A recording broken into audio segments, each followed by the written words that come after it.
В следващите минути ще си говорим за медиацията при семейни спорове и в частност медиацията при развод. Защо тя все още е добро изключение вместо обичайна практика и възможно ли е позициите да бъдат сближени, когато любовта е отстъпила място на разочарованието и огорчението. Мои гости са медиатор номер 1 на България Катина Клявкова и адвокат Валентина Георгиева. Здравейте и добре дошли. Здравей, Криси. Благодаря за поканата. И аз благодаря, че сте при мен, за да малко внесем светлина в дейността на медиаторите, особено когато става въпрос за семейни спорове, особено когато става въпрос за отношения родител-дете при развод. Всъщност, има ли статистика каква част от този тип казуси се решават чрез медиация? Каква част, в смисъл?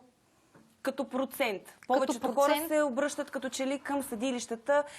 Мисля, че няма такава статистика точна, но можем да кажем от наш опит, вероятно. Аз ще кажа от моя опит, все още много малка част. И точно това е причината, поради която искаме да говорим повече за това, защото има смисъл да се разрешават така. Първо, за да не се натоварва съдебната система и съответно като не е натоварена да работи по-ефективно, за да се занимава с наистина заслужаващите си за съд случаи. И второ, защото това е медиацията е гражданска процедура. Тя дава възможност да разрешаваме надълбоко, изкорен и наистина ефикасно нещата. Така че това е причината. Знам. Абсолютно вярно е.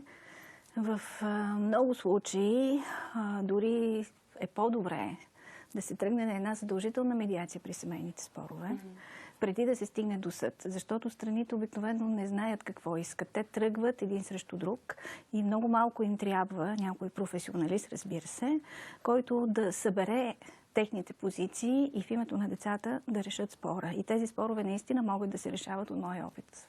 Мога да ви уверя с медиация. Защото там страните виждат това, което съда няма да може да им го покаже. Съда постановява едно решение, което е съдебно решение в унисон с закона.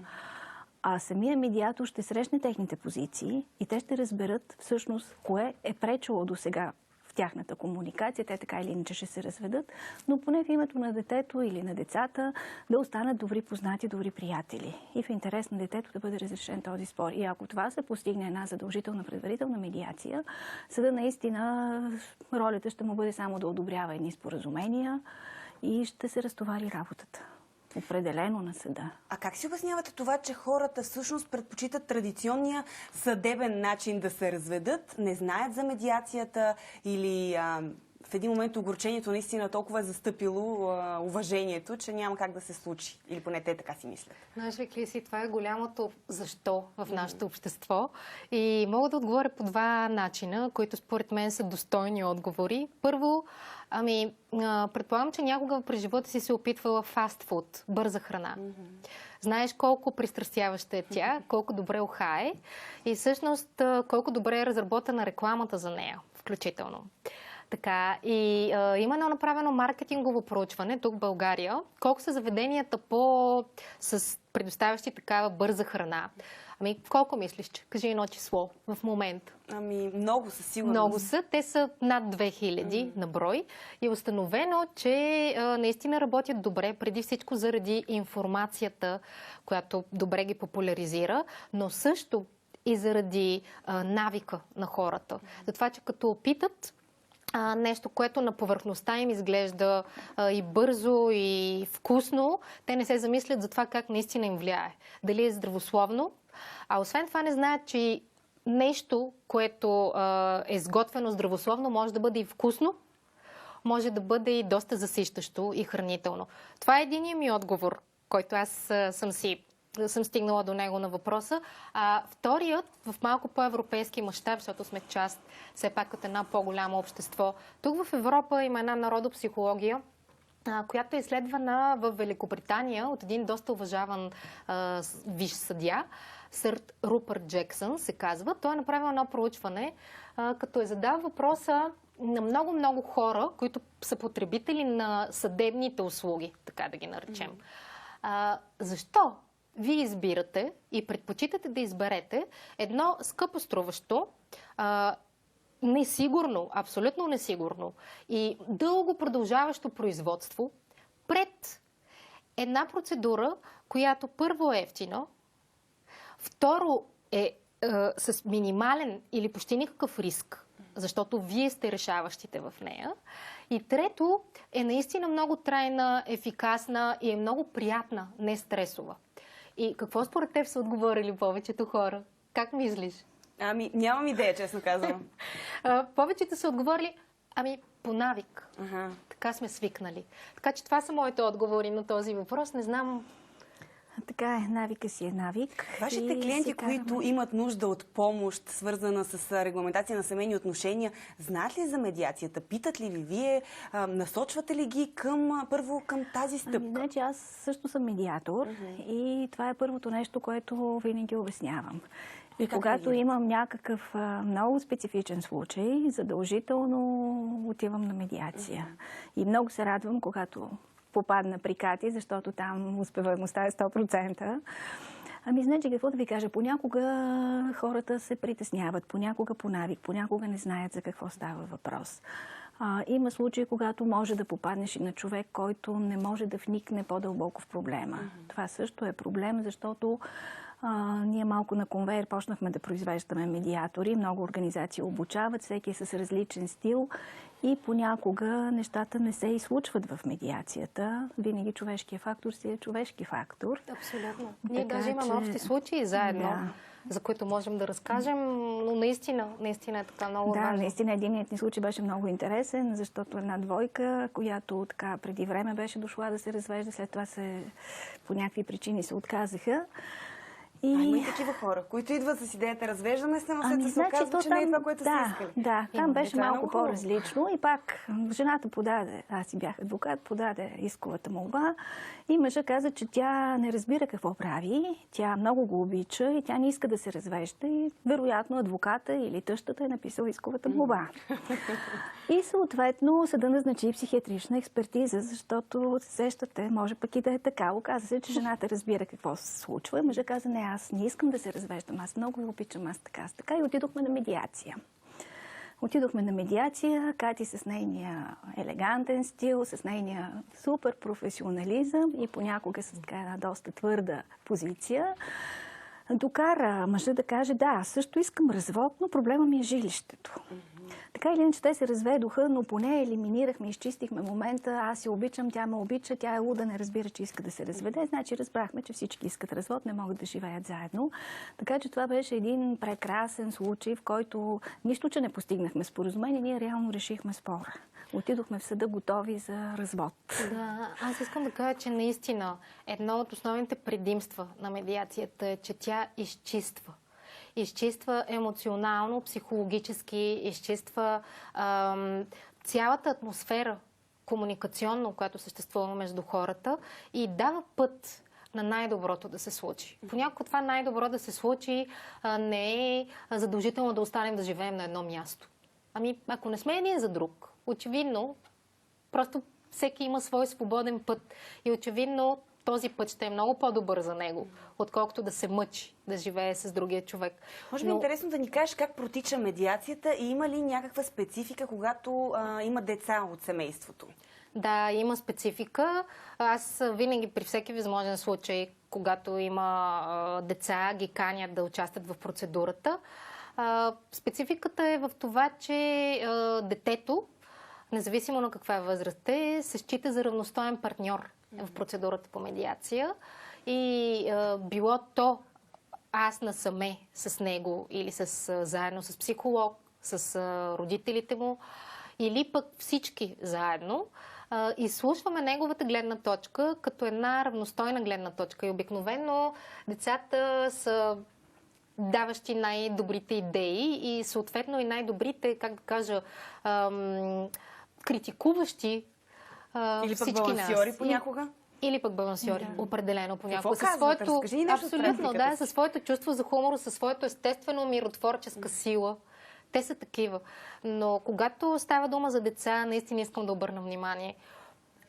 Моя личен опит и моят професионален опит сочи, че децата се чувстват най-добре в една партньорска среда, когато са ценени, а не когато са манипулирани, когато се считат, че те са твърде малки за нещо, И в желанието да ги предпазим, всъщност ние изопачаваме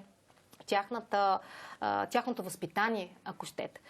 Медиацията дава възможност на децата да се възпитават в крачка, в практика. Не да им говорим, виж сега, ти е хубаво да бъдеш добър гражданин, да водиш конструктивна дискусия. Нали, тези тимворк, тези модерни понятия, а в такива процедури, в такива деликатни моменти да го правим заедно с тях, да го вършим заедно. Това.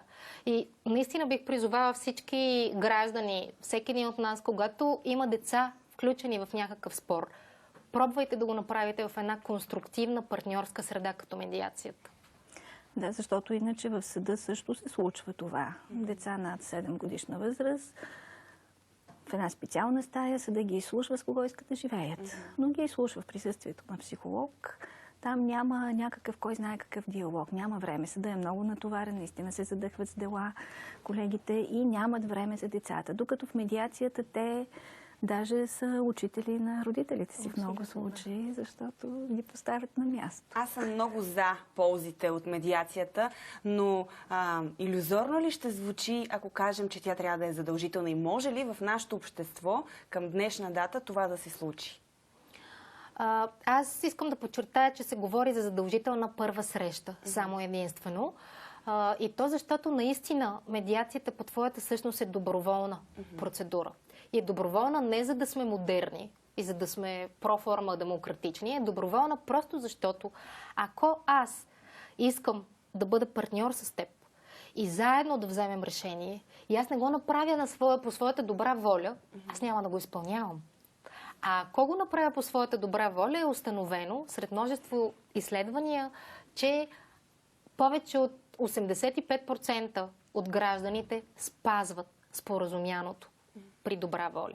В този смисъл медиацията и нейната задължителност може да бъде схващана само и единствено като задължителна първа среща при вече висящи дела, когато така или иначе гражданите са решили да ползват парите на данъкоплатците на всички нас и да вложат още ресурси в съденето като форма на разрешаване на спор. И тогава да бъде едно такова настояване спрямо тях. Така или иначе сте дошли в съда, опитайте на една среща по медиация и след това продължете по съдещия се стандартен ред, ако така решите.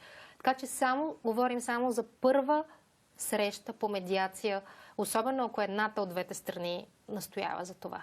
А ако едната от двете страни настоява... А другата не иска. А другата не иска, какво се случва? Тогава няма как. Остава си се... на съдебно производство. Умението на медиатора. Да. Между другото, ти ми сподели, че имаш подобни случаи. Тя като адвокат много често ми сподели, че се случва да предлага на другия адвокат и на другата страна медиация. И какво? Да, точно. Значи, когато отсреща има колега, който откликва, нещата се случват. Споразумяваме ги, разбират се, влизаме в съд, това, което прави и центъра, реално. Но понякога има колеги, които пък не са склонни на медиация, даже отказват и да си говорим на тая тема. Случва се. Хора различни.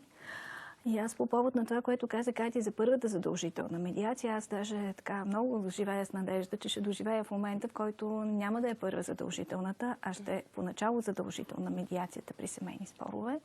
Защото едно е човек да тръгне и да знае, че отива при медиатор, за да се разведе. Друго е да знае, че отива в съд. Значи, отивайки при медиатора, той вече ще е с нагласата, че отива нещо да се споразумява, нещо да се договаря по най-добър начин за всички, а не на война. А в съда всички отиваме, аз сега ще те съдя и да видиш какво ще стане. Така че се надявам да доживеем до момента, в който семейната медиация ще е задължителна, преди да се влезе в съдебна зала. А там, където вече се види, че не става споразумение, тогава съда... Говорим в момента за задължителна първа среща. Има ли някакви постъпки, обсъждания в тази насока? Да, има внесено предложение в Министерство на правосъдието от една работна група от граждански организации, медиатори, изобщо инициатори за промени в Закона за медиация и съответно в свързаните с него граждански закони. Той е на лице, внесено като предложение, но покрай промените в правителството все още стои в висящо положение. Предприели сме в момента Национална асоциация на медиаторите, която е голямата представителна организация на всички медиатори и медиаторски организации в страната, стъпка към това да бъде направена официална работна група към Министерство на правосъдието, за да се осъществят на практика тези промени сега. Много ви благодаря, че внесохте яснота относно семейната медиация. Наистина да си пожелаем по-малко спорове като цяло, но когато те се родят, наистина да бъдат решавани по цивилизован, европейски и доброволен начин, с ясното съзнание какво правим. Благодаря.